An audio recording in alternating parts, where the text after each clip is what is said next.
Meu nome, Antônio Alberto Mazarim, nasci na cidade de Rolândia, dia 31 de março de 1950. Eu sou primogênito de Pedro Mazarim e Helena Conte Mazarim. Somos uma família de 7 irmãos, uma família muito querida. Formei-me pela Universidade Estadual de Londrina, no curso de Medicina, no ano de 1975. Especializei-me na área de oftalmologia e atuo como médico nessa área na cidade de Maringá desde 1979. Também atuo como auditor da Unimed e também sou perito judicial na área de oftalmologia da Justiça Federal de Maringá. Sou pastor desde 1996 e atualmente eu pastoreio a congregação do Jardim Alvorada da Comunidade Evangélica de Maringá desde o ano de 2000. Sou conselheiro e terapeuta de casal e família. Eu venho de uma classe média, meus pais são pessoas simples, meu pai agricultor, hoje aposentado, minha mãe sempre foi dona de casa. Eu recebi uma formação religiosa tradicional, o meu caráter foi formado dentro dos padrões tradicionais de respeito, de honestidade e de retidão. Eu vivi numa família estável. Meu pai, por não ter tido uma oportunidade de estudar, ele trabalhou muito para que tivéssemos instrução universitária e desde criança eu escolhi a carreira de médico. Eu fui sempre um bom aluno e também fui uma pessoa que também alcançou algum sucesso na prática esportiva. Quando eu nasci, a minha mãe teve um problema de hemorragia pós-parto. Ela quase morreu. Por esse fato, ela foi levada para alguns lugares que há pessoas que possuíam poderes mediúnicos e confessavam a doutrina da reencarnação. E desde pequeno eu fui a esses lugares com a minha mãe e com meu pai. Meus avós paternos também eram adeptos dessa mesma doutrina e eles serviam como instrumentos de incorporação de espíritos demoníacos. Por causa desse envolvimento com o ocultismo, anos mais tarde, eu comecei a apresentar algumas perturbações. Aos 14 anos, mais ou menos, a minha mãe relata que fenômenos apareciam e aconteciam na minha casa e comigo. Quando eu saía de casa para me encontrar com meus amigos e tentava voltar para casa, a minha mãe conta que os portões começavam a bater, a casa começava a estalar. E por isso ela percebia que eu estava voltando. Ao entrar dentro de casa, eu era tomado por um impulso de raiva e começava a chutar as portas, a ficar bastante agressivo e qualquer coisa era motivo de briga para mim. Não dormia à noite e não deixava minha mãe dormir também. Queria que ela sempre ficasse ao meu lado, o tempo todo. Eu não conseguia ficar sozinho. Existia uma ideia obsessiva na minha mente. Eu queria tirar a vida do meu irmão mais novo. Por isso eu vivia fabricando estiletes e afiando facas.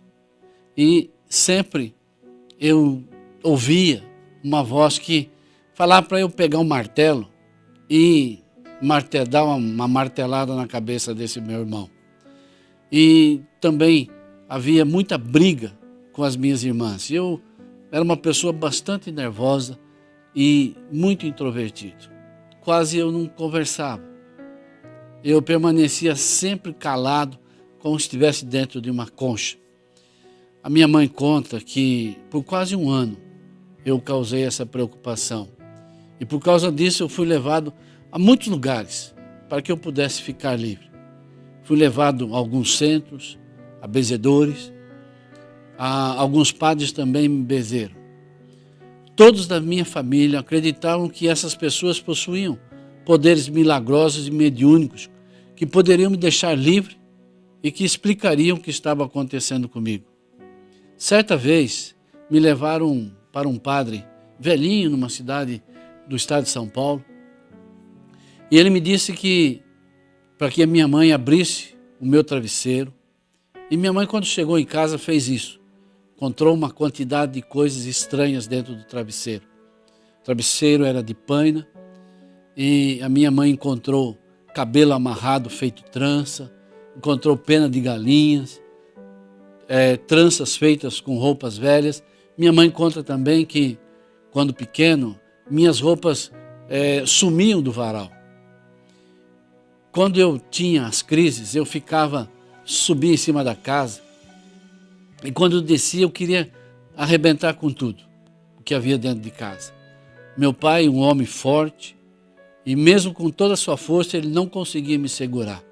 Muitas vezes eram necessários 2 homens, e normalmente meu pai usava do recurso de chamar um tio para deter as minhas possíveis loucuras.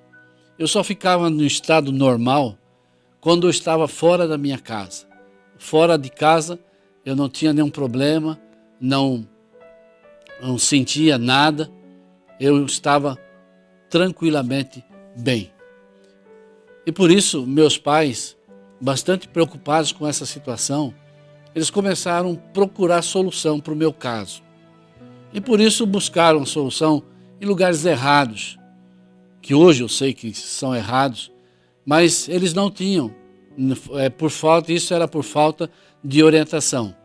Tudo o que ensinavam para minha mãe fazer, ela fez, mas o problema não foi resolvido. Esse problema só foi camuflado, pois após o meu casamento, outras coisas estranhas continuaram acontecendo comigo e a minha casa. A minha esposa conta que se assustava comigo quando dormia. Ela diz que não parecia que era eu quem estava na cama, mas sim uma figura demoníaca. Nunca dormi sossegado, sempre eu dormia aos sobressaltos e muito perturbado. Durante a minha juventude, eu comecei a apresentar um comportamento de grande satisfação. Eu não encontrava razão para a existência. Havia dentro de mim um grande vazio existencial. Por mais que fizesse coisas, isso não era preenchido. Eu fui um desportista com relativo sucesso, joguei basquete, fui jogador de futebol de salão, jogava pela seleção da minha cidade, fui jogador de futebol suíço e sempre me destaquei, às vezes como artilheiro. Em todos os campeonatos eu tinha uma certa projeção, mas isso também não preenchia o vazio que eu sentia. Por causa do esporte e pela convivência com pessoas maiores, eu comecei a entrar pelo caminho da bebida. Eu era conhecido pela turma que andava comigo como um dos maiores beberrões da cidade. Nós nos juntávamos todas as sextas-feiras numa lanchonete para beber. Passávamos o final de semana normalmente bebendo. Um dos meus amigos chegou a morrer por causa da bebida. E outros são alcoólatras, apesar de se considerarem alcoólatras sociais, mas são alcoólatras. E com isso eu adquiri essa grande fama pela forma como minha turma bebia. Mas nem a bebida veio preencher o vazio que havia no meu interior.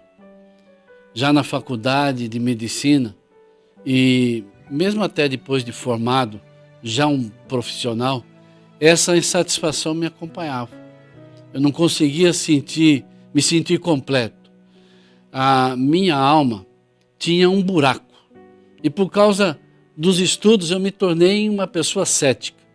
Não acreditava que existisse um Deus único, um Deus verdadeiro. O máximo que eu acreditava era numa força superior. Eu era envolvido com um grupo também cético e alguns amigos e amigas até defendiam bastante as teorias evolucionistas. Gostavam de músicas reacionárias e éramos adeptos e admiradores de pensadores teístas. Nós gastávamos nosso tempo conversando, bebendo, jogando baralho. Minha leitura preferida nesta época era Nietzsche, Dostoiévski e outros autores seculares, muitos deles ateus. Concordava com eles a respeito de Deus, pois para mim Deus estava morto. Era um mito para os fracos e ignorantes. Eu ignorava os seus ensinamentos e os seus princípios. Eu não acreditava que ele se importasse com a humanidade e que havia criado um homem. Achava que a teoria evolucionista era certa. Era desobediente, era uma pessoa rebelde e bastante orgulhoso, e não aceitava que Deus pudesse ser um ser relacional. A Bíblia nada mais era para mim do que um punhado de escritos feito por homens, portanto, não tinha valor. Eu ia à igreja por imposição da minha mãe, mas ficava na parte de trás e por isso era chamado de coluna da igreja, porque só estava ali de corpo presente, mas nunca prestando atenção daquilo que estava ocorrendo. Eu não sabia nada de Jesus Cristo, somente que ele havia estado aqui para uma missão e que havia morrido. Mas isso não tinha nada a ver comigo. Para mim, ele era um homem como tantos outros. Nunca acreditei na sua ressurreição. Nunca me interessei em saber a sua verdadeira história e doutrina. Não era totalmente alienado em relação a essas coisas. Essas coisas não tinham importância para mim. Eu só acreditava na ciência e em tudo que pudesse ser comprovado. Li toda a coleção dos pensadores e era naquilo que eu me baseava para viver a minha vida. Meus conceitos e princípios eram ditados por aqueles pensamentos que os autores expressavam. Só pensava em festas, amigos e jogatinas. Minha vida era vazia. Eu vivia para o meu prazer. Eu mandava no meu nariz. Eu fazia aquilo que me proporcionasse bem-estar no momento. Quando chegava em casa pelas madrugadas e colocava a cabeça no travesseiro, às vezes me batiam alguns pensamentos existenciais como: para que eu existo? Será que a vida é só isso mesmo? Eu tinha tanto medo da morte, mas não conseguia encontrar resposta para as minhas perguntas e insatisfações. A vida era sem sentido. Eu acordava, ia para a aula, voltava, dormia, e à noite eu saía para beber com os amigos, ou ir a lugares escusos. No terceiro ano de medicina, eu conheci minha esposa. Começamos a namorar. Ela era de uma família evangélica e isso não fazia a menor diferença para mim. Namoramos 2 anos, nos casamos. E quando nos casamos, eu estava cursando o último ano de medicina. Logo após o meu casamento, na minha casa nova, algumas coisas sobrenaturais começaram a acontecer. Os objetos caíam durante a noite nos assustando. Coisas impossíveis de sair do lugar caíam no chão fazendo um tremendo barulho. Minha esposa, que entendia a palavra de Deus e tinha um certo conhecimento das coisas espirituais, começou a orar, mas eu participava daquela fé, não me importando muito com os acontecimentos. Existia uma opressão em mim que fazia com que eu permanecesse a maior parte do tempo emburrado, calado e oprimido. Eu era muito frio e nenhum sentimento de solidariedade me atraía. Por isso, não me importava com que a minha esposa estivesse sentindo em relação àquelas coisas. Minha mãe, nessa época, frequentava um local onde se praticava o ocultismo, numa outra cidade, e queria me levar também, e também benzer a nossa casa para acabar com aquelas perturbações. A minha esposa começou a orar a Deus e Deus impediu que isso acontecesse. Eu tentava levar a minha vida da mesma forma, bebendo, fumando, jogando com os meus amigos. E uma vez um amigo me trouxe de presente, uma garrafa de aguardente. A minha esposa, sem pensar 2 vezes, disse para ele: aqui nessa casa, essas coisas não entram.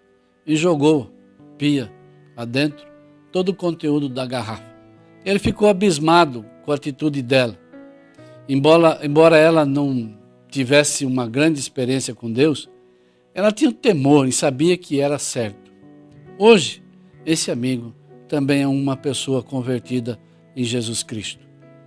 Depois que ela descobriu o meu ateísmo, ela começou a orar por mim. Mesmo porque eu não permitia que ela falasse nada de Deus para mim. Eu ganhei uma Bíblia de presente dela, eu li a dedicatória, mas nunca abri a Bíblia para ler. Eu comecei também a ficar aquele marido implicante com a esposa, por ela ir à igreja, arranjar motivos para brigar com ela quando ela voltava para casa depois do culto. Eu reclamava da roupa, do horário, enfim, de tudo que pudesse tirar sua alegria. E eu não percebia o quanto eu a deixava triste. Eu ignorava simplesmente. Vivia voltado para o meu mundo. Na minha formatura, eu ganhei um exemplar da Bíblia, um Novo Testamento dos Gideões Internacionais. Quando encontrei a minha esposa no final da colação de grau, ela me perguntou: "Você ganhou uma Bíblia?" Eu respondi: "Sim, mas vou jogar fora isso, porque não creio em nada do que está escrito aqui." Durante minha festa de formatura, eu fiquei emburrado e atrapalhei a festa dos meus familiares, porque eu não conseguia me sentir feliz com nada. Para se ter uma ideia da opressão que habitava em mim, eu não tirei nenhuma foto com a minha esposa, com os meus pais e outros familiares que estavam na minha formatura.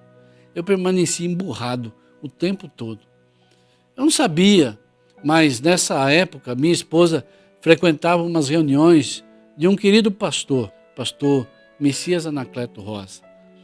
Todas as terças-feiras ela ia às suas reuniões e começou a aprender mais da Bíblia e como agir comigo.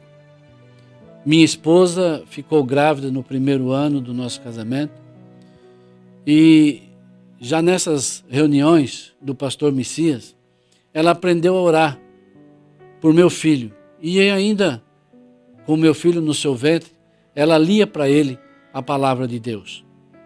Por ocasião da celebração do culto de ações de graças na minha casa, pelo nascimento do meu filho, o pastor Messias e um outro pastor já falecido, o pastor Jonas, foram até lá para realizar o culto e chegaram por uma porta e eu saí pela outra.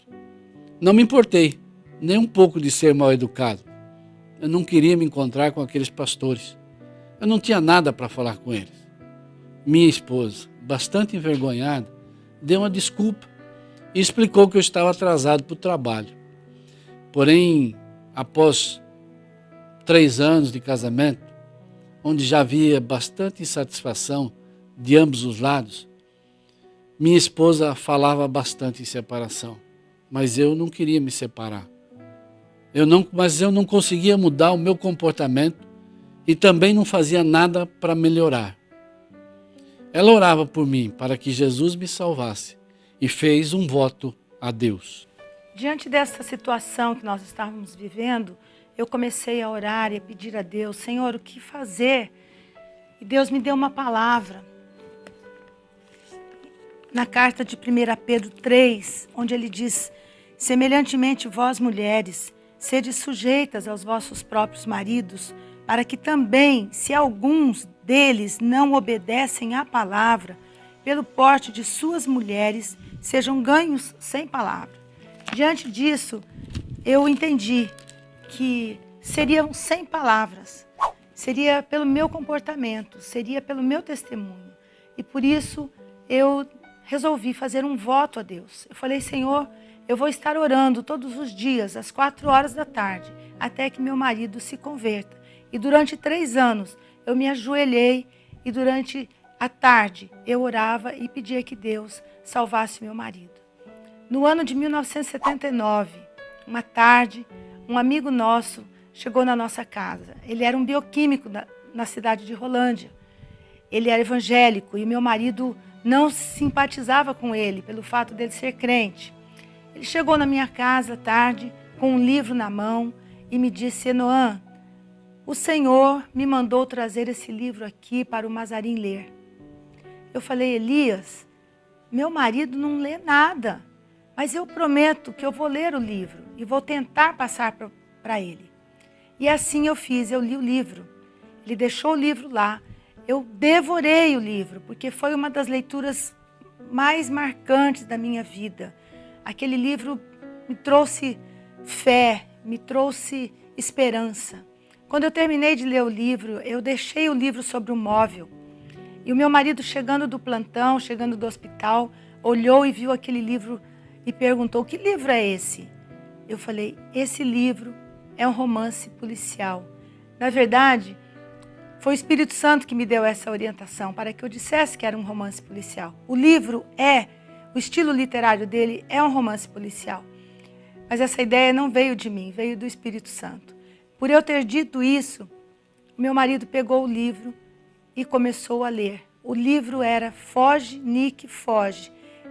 É a história de Nick Cruz, onde ele escreveu junto com James Buchanan. Quando eu comecei a ler o livro, eu comecei a me identificar com o livro, porque ele era realmente um livro policial e ele contava a história de um chefe de uma quadrilha da qual eu tinha assistido um filme. Eu identifiquei muito com o livro por causa desse filme. E eu só fui perceber que ele se tratava de um livro evangélico no final, quando estava terminando a história. E ali já estava no final do livro, eu resolvi lê-lo até o final. E após o término dessa leitura, eu comecei a passar por um período de uma crise existencial. Passei muitos dias triste, deprimido, com vontade de chorar, e eu não tinha uma razão para aquilo que estava acontecendo comigo. Eu chegava em casa, assim, deprimido, e comentei com a minha esposa o que estava sentindo. E ela se prontificou a orar por mim, mas eu não quis. Perguntou se eu poderia pedir para algum pastor vir orar por mim, mas eu respondi com um não bem grande. Enquanto eu estava ali, perto dela, ainda sem saber que eu tinha, ela me falou assim: isso é o peso do seu pecado. Isso foi a única coisa que a minha esposa conseguiu falar comigo a respeito de alguma coisa de religião. Após isso, eu entrei no meu quarto e fechei a porta.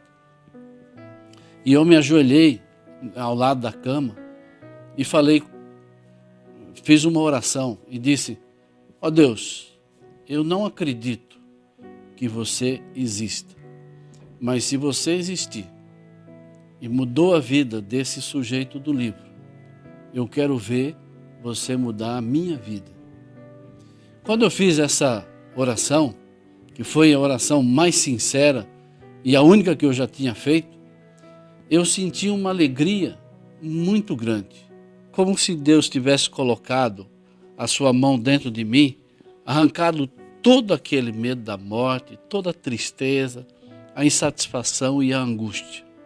Cumprindo-se a palavra do Senhor na minha vida, que diz que Ele veio para libertar o cativo, libertar o oprimido, trazendo liberdade ao preso, que se encontra em Isaías 61:1. De repente eu senti uma alegria imensa, algo que vinha de dentro de mim, que eu tinha uma vontade de sair correndo, pulando, gritando e contando para todo mundo aquela alegria, pois era algo assim indizível, transformando aquele momento num divisor de águas na minha vida. Deus havia ouvido a minha oração. Eu podia sentir que Jesus Cristo estava ali comigo, preenchendo todo o vazio do meu coração. Em lugar daquela tristeza, havia alegria. Onde havia a depressão, havia esperança. Deus passou a fazer parte da minha vida. Naquele momento especial, eu o conheci e pude crer nele. Ele existia. Nunca havia tido uma experiência com Deus, mas naquele momento eu pude experimentá-lo. O Deus vivo, o Deus que se relaciona com o homem, o Criador do universo. aquele que enviou seu Filho unigênito ao mundo para morrer em meu lugar, pagar pelos meus pecados, estava ali me envolvendo com seu amor. Ele se revelou a mim de uma maneira tão especial e singela como eu nunca havia experimentado, trazendo uma convicção da sua existência. E além disso, me mostrando que ele tem prazer desse relacionamento com o homem. Nenhuma emoção pode ser comparada a essa experiência. Ela é sui generis, ela é única, ela é sobrenatural. Nesta mesma hora, eu ouvi uma voz muito clara que me disse: você será um pastor. E eu relutei. Mas essa voz continuou a me dizer: você será um pastor. E eu relutava e combatia, e rebatia aquela ideia e dizia: mas eu sou um médico. A partir dali houve uma transformação tremenda. Eu posso dizer que na minha vida, há um antes de Cristo e um depois de Cristo. Quando eu saí daquele quarto onde eu fiz aquela oração pela primeira vez, eu era uma outra pessoa. Eu havia nascido de novo, como está escrito em João 3,6. O que é nascido da carne é carne, mas o que é nascido do Espírito é Espírito. Jesus tirou todo o meu medo de morrer, me deu segurança, tirou os meus vícios, e a partir daquele momento eu não precisava mais da bebida para ficar corajoso ou alegre. Mudou o meu linguajar, não falava mais palavrões, e quando percebi o meu palavreado se tornou puro. Meus hábitos errados foram mudados sem que eu percebesse. Deixei de ser emburrado, carrancudo. Os meus amigos notaram a diferença e até comentavam comigo: você mudou, o que houve? Aí eu passei a ler a Bíblia e a entender os princípios da palavra de Deus para mim. Aprendi a orar e colocar todos os meus problemas nas mãos dele. Fui batizado nas águas, me tornei um crente em Jesus Cristo. Mas minha caminhada como cristão não foi fácil. Sofri afrontas, chacotas e até alguma perseguição por parte das pessoas que não entenderam o que Jesus havia feito por mim. Como Jesus disse, o caminho é estreito e difícil, conforme Mateus 7, 13 e 14. Enfrentei muitas dificuldades, principalmente na minha profissão. Comecei na minha profissão na cidade de Maringá em 1979. Fui trabalhar numa clínica de oftalmologia e permaneci lá por 11 anos. Nesse lugar aconteceu um fato pitoresco. Havia uma funcionária que era adepta do ocultismo e toda sexta-feira ela fazia uma defumação na clínica. Só que ocorria uma situação que na minha sala, os incensos que ela acendiam, eles não conseguiam ir para frente, eles apagavam. Isso deixava aquela funcionária bastante irritada. E ela tinha dado uma orientação para as enfermeiras que cuidasse daquele incenso, porque só lá onde eu trabalhava, nas minhas salas, é que aquele defumador não acendia. Isso era muito engraçado. Então, várias enfermeiras dessa clínica hoje, elas são convertidas, tiveram um encontro com Jesus e hoje elas servem a Deus em alguma igreja. Eu tive que permanecer nessa clínica porque não possuía uma aparelhagem própria para colocar meu consultório particular. Por isso, não me tornei tão conhecido assim, demorou um tempo para me tornar conhecido. Somente em 1980, que comprei minha aparelhagem e montei meu consultório dentro dessa mesma clínica. Mas os meus pacientes, normalmente eram encaminhados para o médico diretor da clínica. Eu atendia lá até 83, e quando eu coloquei meu consultório particular junto com outro colega, num outro endereço, e tive que começar tudo de novo. Foi muito difícil. E só com muita oração é que apareciam alguns clientes. Muitas vezes me sentia incapaz, desanimado, e só comigo parecia ser daquele jeito. Os outros cresciam rapidamente, mas eu não conseguia sair do mesmo lugar. Mas durante todo esse tempo, eu me sentia fortalecido pelo apoio e oração da minha família. Meus filhos sempre me apoiaram, orando por mim, e sempre foram incentivadores da minha fé. Buscávamos na nossa vitória em campanhas de oração, em cultos domésticos, onde ao som do piano, tocado pela minha filha Aline, nós cantávamos e orar. Eles experimentaram por inúmeras vezes as respostas de Deus por nossas orações. Muitas pessoas que oravam por mim, e não foram poucas as vezes que servos do Senhor tiveram visão com a minha profissão e diziam: o nome do Dr. Mazarin está encoberto, é como se um pano preto cobrisse o nome dele. Deus me sustentou durante esse período de dificuldade e foi me desvendando tudo que envolvia essa situação. Eu sentia que a profissão nos deslanchava e comecei a buscar em Deus o porquê de tanta dificuldade na vida profissional. Deus nos revelou inúmeras maldições. E o mais agravante foi a minha dependência financeira, porque durante a faculdade, muito do dinheiro que eu usava para o meu sustento, eu ganhava com jogo de azar. Essa é uma parte muito interessante, porque eu desconhecia essa maldição. Por causa de uma situação com meu filho do meio, nós começamos uma campanha de oração por ele. Ele havia se tornado um menino, um certo ponto avarento, que questionava muito o porquê não se pode jogar em jogos de azar para se ter dinheiro. Tudo isso por causa da nossa situação financeira que nunca tinha sido boa. E orando por ele durante 7 dias e ungindo com óleo, Deus revelou numa visão à minha esposa uma maldição de jogo de azar na vida dele. Nós começamos a orar pelo nosso filho, numa campanha de oração de 7 dias e ungindo com óleo, porque o Senhor revelou essa palavra para mim. Eu estava orando por ele durante uma tarde e o Senhor me falou: jogo. E disse para nós orarmos com ele 7 dias, ungindo com óleo, repreendendo alguns espíritos malignos que podiam estar atormentando a sua vida. E assim nós começamos a campanha. E durante esta campanha de oração, eu tive uma visão.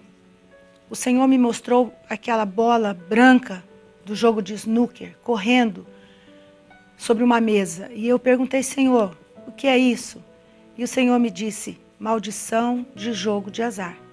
Então contei ao meu marido sobre essa maldição que estava na vida do meu filho. Após ela contar a visão, eu comecei a orar pela vida do meu filho e desfazer aquela maldição sobre ele. Mas Deus tornou a falar com a minha esposa que eu não havia quebrado essa maldição nem na minha vida. O fato de eu jogar baralho todas as sextas-feiras a dinheiro e usar esse recurso praticamente para estudar, Satanás prendeu no mundo espiritual a minha profissão.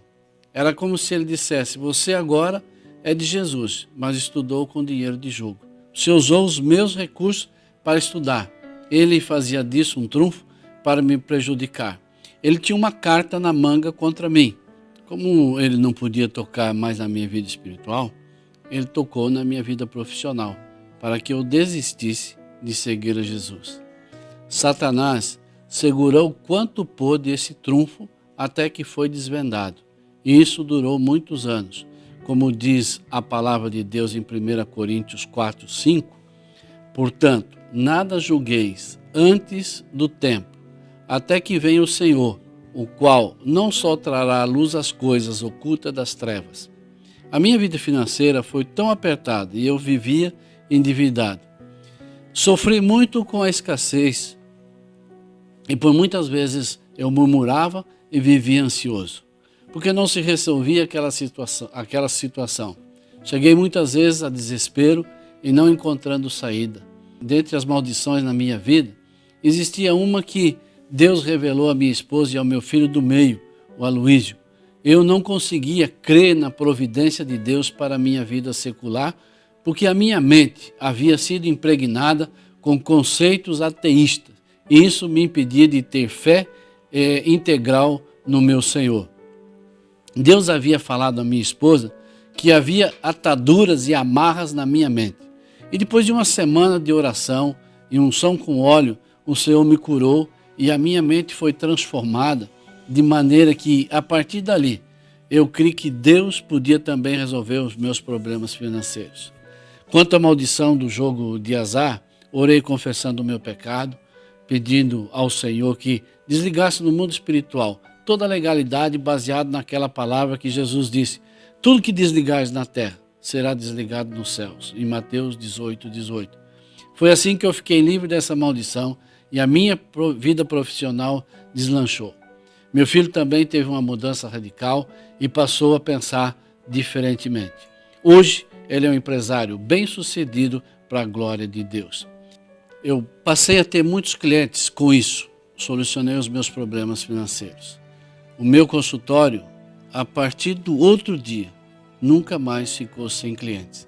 Minha agenda, que antes era vazia, agora faltavam horários para atender todos os pedidos de consulta. Eu pude dar uma melhor condição à minha família e até realizar alguns sonhos deles. Hoje eu estou entendendo que Deus está me chamando para uma dedicação integral na sua obra. E por isso, em obediência a Ele, eu estou dando o meu testemunho, estou gravando para que outras pessoas sejam abençoadas e alcancem a salvação e a libertação que eu encontrei no Senhor Jesus. Assim como Deus me falou no dia da minha conversão que eu seria um pastor. Isso se tornou uma realidade. E em 1996 eu fui consagrado pastor para a glória de Deus. Dirijo uma congregação e ainda trabalho na minha profissão. Amo as minhas ovelhas, sou grato a Deus por confiar essas vidas a mim. Hoje eu sou um homem feliz e realizado, porque Deus tem me abençoado na minha profissão. Posso sentir sua mão na vida dos meus pacientes e também por ser aceito e respeitado pela classe médica. Deus me deu uma família maravilhosa. Eu tenho 2 filhos e uma filha. No momento eu tenho 2 netas e um netinho, fruto do casamento dos meus filhos com mulheres especiais e maravilhosas, e um genro do qual tenho muito orgulho. Sou grato a Deus pelas suas vidas, porque eles têm me proporcionado muitas alegrias. Todos eles são servos do Senhor e obreiros na casa de Deus.